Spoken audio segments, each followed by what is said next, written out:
ساسو په خیال پاکستان و اوس د انډیا سره مقابلو کې یو ګنا ځکه د پاکستان چې کوم پی سی بي چیرمن دی هغه د ایشین کرکټ کونسل چیرمن منتخب شو محسن نقوی او د انټرنیشنل چې کوم چیرمن دی مطلب د ټوله دنیا چې کوم د آی سی سی چیرمن دی هغه د انډیا دی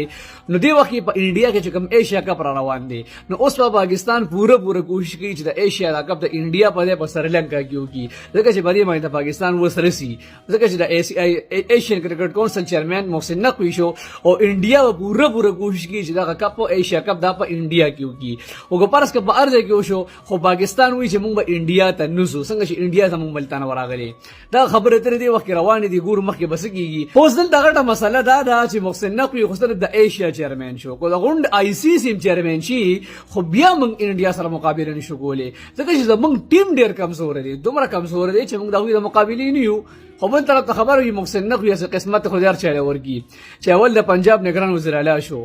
بیا بس چې کوم سېنیټر شو بیا وزیر داخله شو بیا چې کوم پی سی بي چیرمن شو بس بیا بس چې کوم اوس د آی سی سی چیرمن شو مطلب ته چې کوم سره یو د خانقاه غوډه پاتې ده باقي چې ار غوډه باندې ځان ورپټ کړی دی